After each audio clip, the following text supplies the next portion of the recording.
स्वागत है दोस्तों आप सभी लोगों का आपका अपना YouTube channel my jump on में। दोस्तों आज का हमारा क्लास डीएलएड फोर्थ सेमेस्टर की इंग्लिश का क्लास है और इसमें हम ऑब्जेक्टिव टाइप क्वेश्चन सॉल्व करेंगे।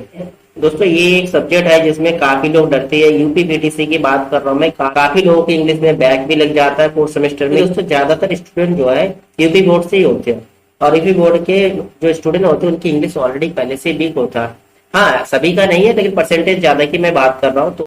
तो दोस्तों क्लास को आप बिल्कुल एंड तक जरूर देखिए। एक एक पॉइंट को मैं एक्सप्लेन करूंगा। चलिए दोस्तों स्टार्ट करते हैं। आज का जो हमारा पहला क्वेश्चन है आपके है we have won the match which type of sentence is this. हमसे पूछा है we have won the match, तो ये किस टाइप के सेंटेंस है? नेगेटिव है, पॉजिटिव है, इंट्रोगेटिव है या ऑल ऑफ अबव है? देखिए दोस्तों है तो ये प्रेजेंट परफेक्ट का टेंस, ठीक है, लेकिन इसमें आपसे पूछा है नेगेटिव, पॉजिटिव, इंट्रोगेटिव, तो नॉट तो नहीं लगाया तो नेगेटिव वाला तो आपका होगा ही नहीं ना, तो नेगेटिव वाला तो पहले ही कट गया। इंट्रोगेटिव का होता लास्ट में, अगर क्वेश्चन मार्क होता तो ए भी कट गया, तो आपका क्या होगा? पॉजिटिव है सेंटेंस, सिंपल सी है, ठीक है, दिख भी रहा है आपके अफर्मेटिव सेंटेंस है ये। नेक्स्ट क्वेश्चन नंबर आपका second, he did not write a letter which type of sentence is this. अब देखिए यहाँ पर नॉट लग गया, ये किस टाइप के सेंटेंस है? तो ये सिंपल पास्ट का टेंस, लेकिन आपसे पूछा है नेगेटिव, पॉजिटिव और इंटीग्रेटिव, तो नेगेटिव वाले में हम पहचान दे नॉट लगा होती, नेगेटिव हो गया, तो पॉजिटिव तो होगा ही नहीं ना। इंटीग्रेटिव वाला क्वेश्चन मार्क वगैरह देके रखा तो ये भी होगा नहीं, तो आपका ऑप्शन जो है ए नंबर नेगेटिव करेक्ट होगा आंसर, ठीक है। चलिए नेक्स्ट क्वेश्चन देख लीजिए। Question number third, which of the following sentence is correct? Rajan is clever. देखिए राजन इज क्लेवर, ये तो बिल्कुल करेक्ट है। राजन आर क्लेवर, ये तो नहीं होगा भाई, राजन अकेला सिंगुलर है तो आर का यूज तो होगा नहीं। और थर्ड आपका देखा राजन क्लेवर, यहाँ तो आपका हेल्पिंग वर्ब भी नहीं है, तो गलत हो गई, ऑल ऑफ दिस नहीं होगा। आपका आंसर जो है फर्स्ट जो है करेक्ट होगा, Rajan is clever. Next question number आपका fourth, which type of TLM can be used in English teaching? English teaching में आप किस टाइप के टीएलएम का यूज करते हो? कलर का, फूड का, फ्लावर्स का या ऑल ऑफ अबव का? देखिए दोस्तों टीएलएम तो जितना आप अच्छा डेकोरेट करेंगे, जितना अट्रैक्टिव होगा, बच्चे उतने आसानी से उसका बच्चों को उतने आसानी से आप किसी भी चीज को समझा सकते हो। सिंपल सी आपको टीएलएम में जो है कलर, फूड और फ्लावर, ये सभी चीज की आवश्यकता होती है, ठीक है, तो आपका ऑल ऑफ अबव होगा, ठीक। नेक्स्ट मतलब fifth, how many types of conjunction are found? कितने टाइप के कंजक्शन होता है? देखिए दोस्तों कंजक्शन तो मेनली आपके दो प्रकार की होता है। मेन अगर पूछे आपसे तो मेनली तो दो प्रकार के होता है। एक तो होता है फर्स्ट मैं बताऊं कोऑर्डिनेट, कोऑर्डिनेट कंजक्शन। नेक्स्ट होता है सब ऑर्डिनेट कंजक्शन, सब ऑर्डिनेट कंजक्शन। देखिए दोस्तों इसके अलावा भी आपके और दो कंजक्शन के टाइप्स होता है। एक तो होता है आपके को रिलेटिव कंजक्शन, लेकिन इसमें फोर्थ भी आपका देखे रखा है आपके सिलेबस में, लेकिन मेन जो टू टाइप की कंजक्शन होता है कोऑर्डिनेटिंग और सबऑर्डिनेटिंग। लेकिन बेसिक पूछेंगे तो बेसिक आपके थ्री टाइप की कंजक्शन होता है, कोऑर्डिनेटिंग, सबऑर्डिनेटिंग और कोरिलेटिंग। लेकिन इसमें आपके सिलेबस में फोर्थ भी देके रखा है। फोर्थ कौन सा है? एडवर्बियल कंजक्शन, ठीक है। तो आपका कंजक्शन के टाइप हो जाएंगे कितने? 4 टाइप के कंजक्शन हो जाएगा, ठीक है। आपका आंसर क्या होगा? ऑप्शन नंबर जो डी है ये आपके करेक्ट होगा। क्लियर है दोस्तों?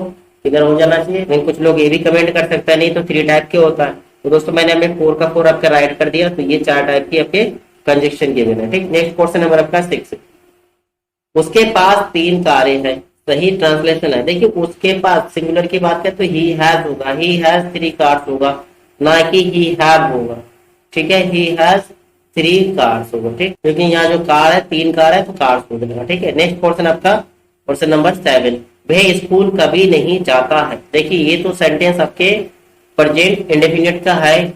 जब भी आपको दिखा है लास्ट में सेंटेंस में ता है, ती है, ते है, तो ये प्रेजेंट इंडेफिनिट का होता है टेंस, ठीक है, प्रेजेंट इंडेफिनिट टेंस का होता है। तो ये आपका ये नेगेटिव नहीं है, कभी नहीं। ये पॉइंट जो है आप नेगेटिव में तो डू और डज का यूज होता है, डू और डज का यूज करती है, लेकिन आपका जो ये सेंटेंस यहाँ बनेगा ये अफर्मेटिव बनेगा। कभी नहीं के लिए देखिए नेवर यूज हो सकता, 2 जगह नेवर वाला सेंटेंस दे के रखा है। और दोस्तों अफर्मेटिव का जो रूल होता है, अफर्मेटिव की बात कर रहा हूं मैं, अफर्मेटिव में रूल होता है सब्जेक्ट प्लस वर्ब की फर्स्ट फॉर्म प्लस ऑब्जेक्ट। लेकिन ये जो वर्ब की फर्स्ट फॉर्म उसमें एस और ईएस लगने का रूल है, एस और ईएस लगने कब लगता है? जब सिंगुलर होता है, सब्जेक्ट हमारा सिंगुलर होगा तब उस कंडीशन में हमारा एस और ईएस लगता है। और उसमें एस ईएस लगने का भी रूल है। ईएस कब लगाते हैं दोस्तों? जब ईएस में मेनली देखो, अगर वर्ब का आपका लास्ट लास्ट जो लेटर है वो अगर ओ होता है, जैसे हमारा गो होता है तो गो का हमारा क्या हो जाता है? गोज हो जाता है। ठीक, वैसे ही हमारा अगर हो सकती है, वैसे ही हम कहते हैं जैसे सी एच होता है तो हमारा होता है टीच, तो टीच का टीचेस हो जाता है। ठीक है, वैसे ही आपका होता है एस एच। ठीक है, तो यहाँ पर देखो आप सेंटेंस इसका अगर चेंज करें कि वही स्कूल कभी नहीं जाता है, तो वही का क्या होगा? He never. और इसमें आपको वर्ब क्या दिया? जाना, जाने के क्या होगा? गो। गो के यहाँ क्या हो जाएगा? गोस हो जाएगा, क्योंकि ये ही जो है सिंगुलर है। He never goes to school. तो आपका ऑप्शन जो है ये जो है ये आपका करेक्ट होगा आंसर। ठीक है, क्लियर है? अगर आपको टेंस क्लियर नहीं है तो टेंस का एक बार रिवीजन जरूर कर लीजिए। और आपको टेंस में अगर कोई प्रॉब्लम है तो आप कमेंट जरूर करिए, मैं टेंस का भी एक क्लासेस आप लोगों के लिए अवेलेबल करवा दूंगा। ठीक है दोस्तों, चलिए नेक्स्ट क्वेश्चन देखते हैं। नेक्स्ट क्वेश्चन नंबर आपका 8 है। How many principal clause found in the complex sentence? देखिए कंप्लेक्स सेंटेंस में एक तो प्रिंसिपल क्लॉज होता है और साथ में सबऑर्डिनेट क्लॉज जो होता है आपके दो या दो से ज्यादा हो सकता है। ठीक, मिनिमम वन होना ही चाहिए। तो आपका आंसर जो क्या होगा? मिनिमम वन प्रिंसिपल क्लॉज होना चाहिए। आपका आंसर जो है सी नंबर ये आपका करेक्ट होगा। ठीक है, वन प्रिंसिपल क्लॉज आपके कम्प्लेक्स सेंटेंस में होना चाहिए। ठीक, नेक्स्ट क्वेश्चन नंबर आपका 9। Translation cum grammar method is also known as classical method, competitive method या एनालिटिकल मेथड या आपके साइंटिफिक मेथड। बहुत इंपॉर्टेंट क्वेश्चन है आपके।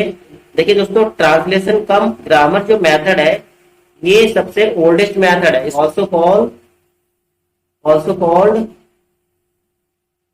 ओल्ड मेथड, इसको ओल्ड मेथड भी बोलती है।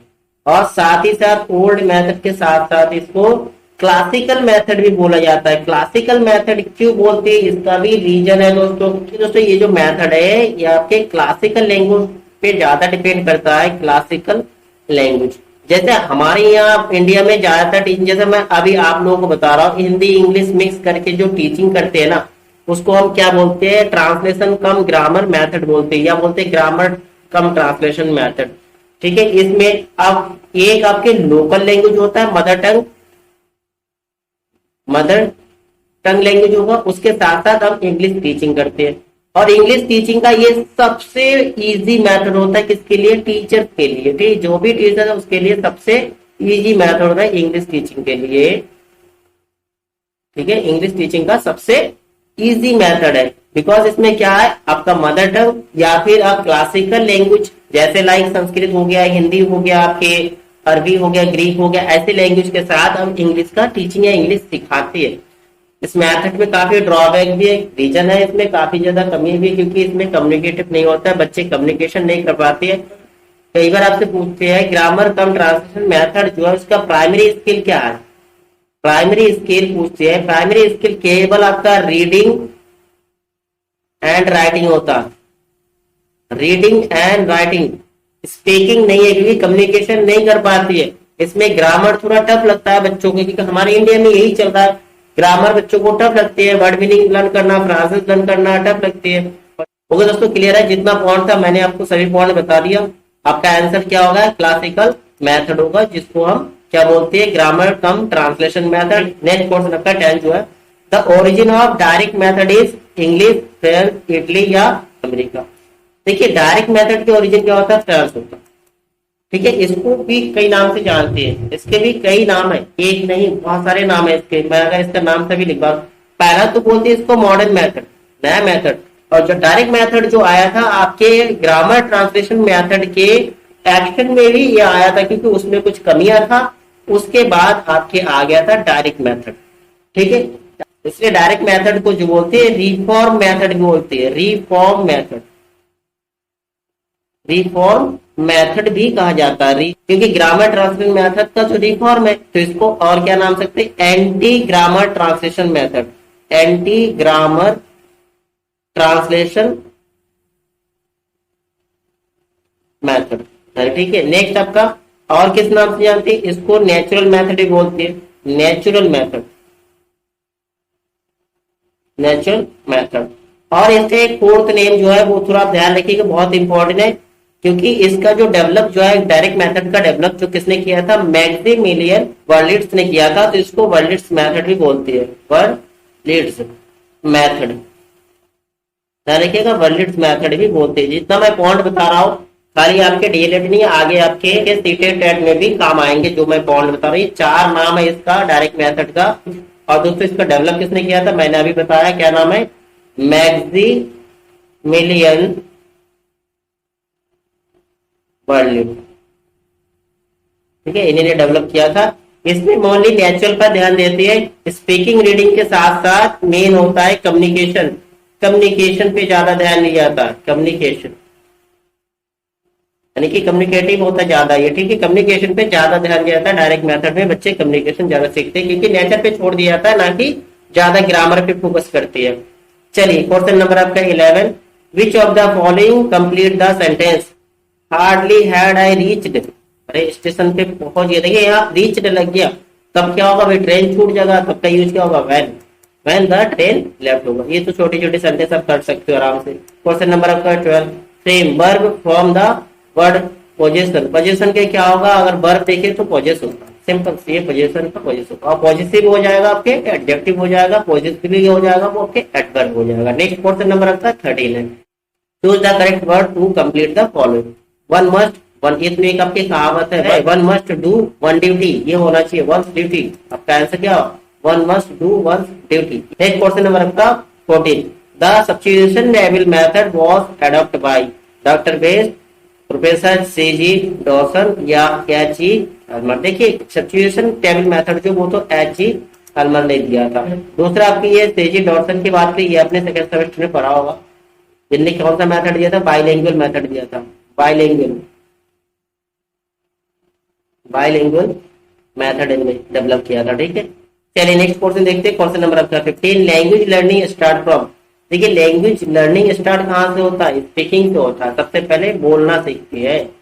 ठीक है, नेक्स्ट आपका 16 number, phonetics is the science of reading writing sound pronunciation. दोस्तों प्रोनाउंसिएशन ऑफ फोनेटिक्स को क्या बोला जाता है, प्रोनाउंसिएशन बोला जाता है। आपका आंसर जो है डी करेक्ट होगा। क्वेश्चन नंबर आपका 17, adjective of success is successful, succeed, successfully और सक्सीडिंग।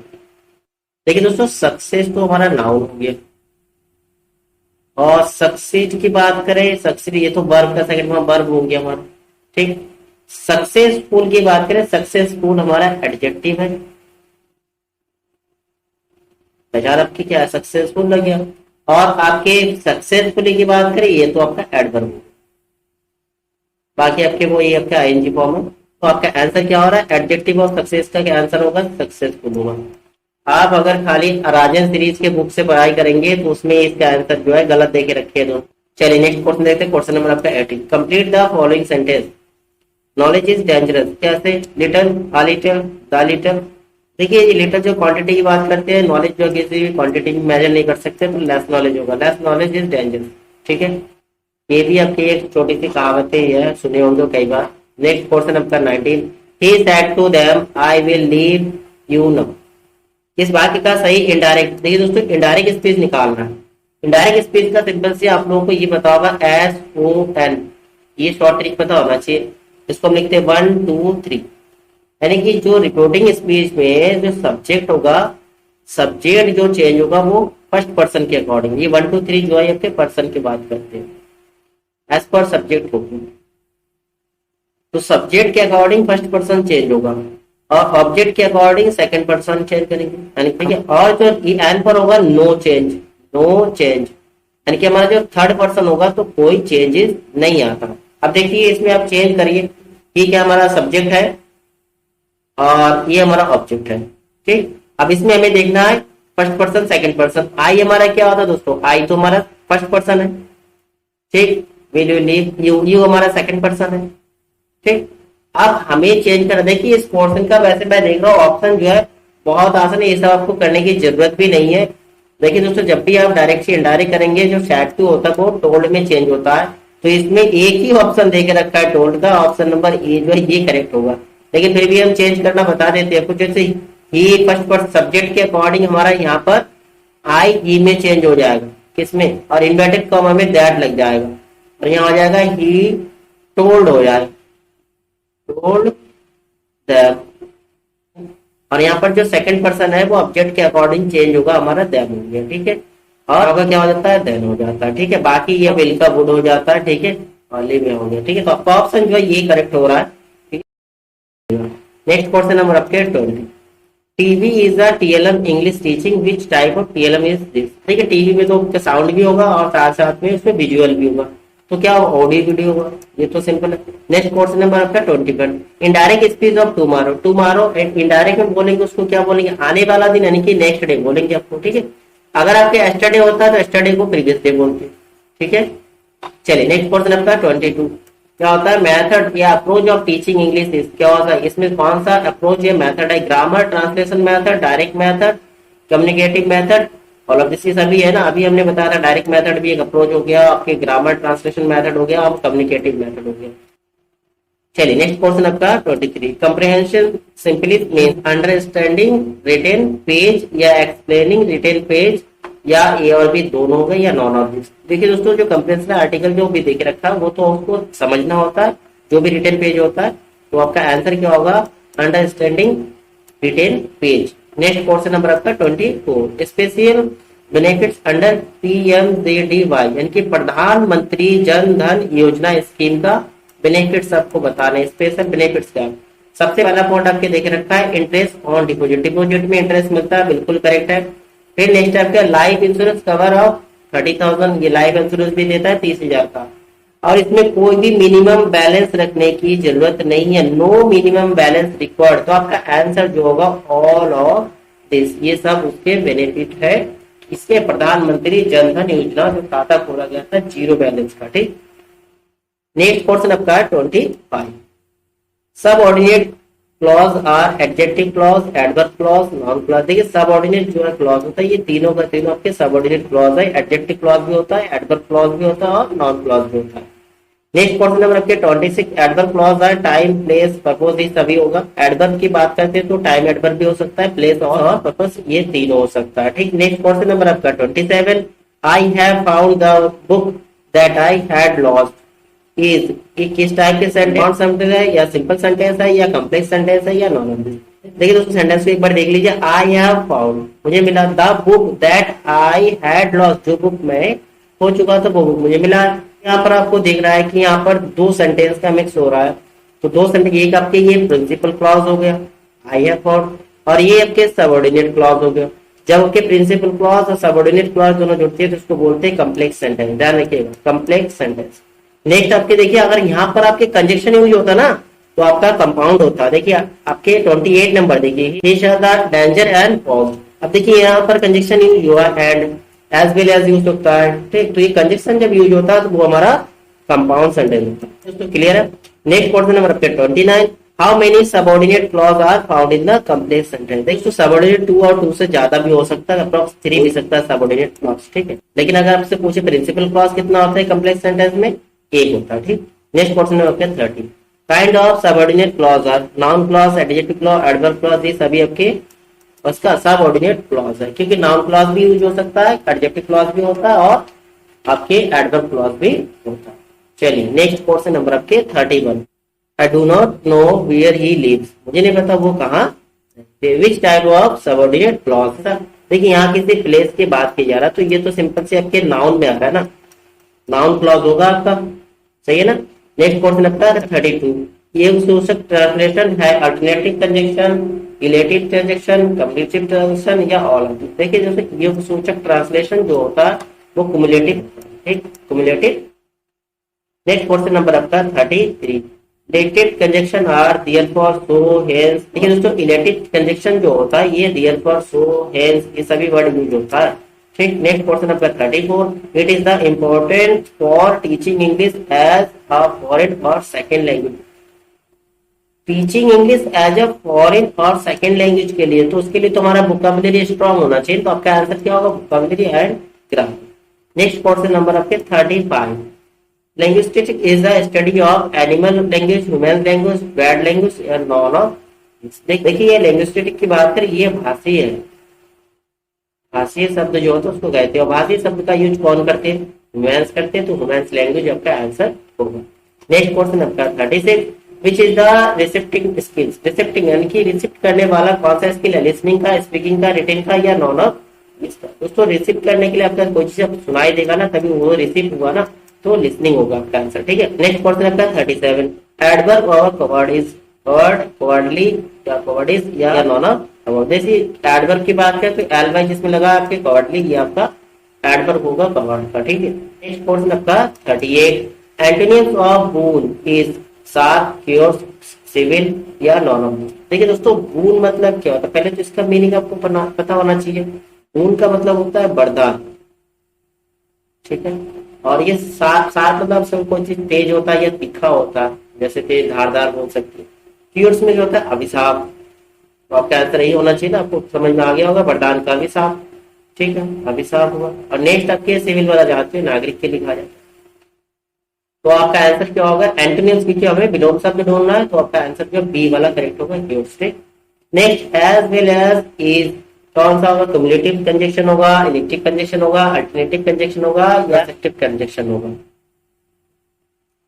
एज वेल एज, इसके जस्ट हमने थोड़ी देर पहले एक क्वेश्चन यहाँ हो गया था आपके, as well as, therefore, hence, ये आपके क्युमुलेटिव कंजक्शन में यूज होता है। ठीक ठीक है दोस्तों, तो ये था आपके टोटल 39 क्वेश्चन आपके हो गए यहाँ पर 39। आगे के क्वेश्चन जो है हम नेक्स्ट वीडियो में लाते हैं आप लोगों के लिए। अगर आपको क्लास अच्छा लगा तो लाइक और शेयर करना ना भूलिएगा दोस्तों। और अगर क्लास में आप फर्स्ट टाइम विजिट कर रहे हो तो दोस्तों सब्सक्राइब जरूर कर लीजिए।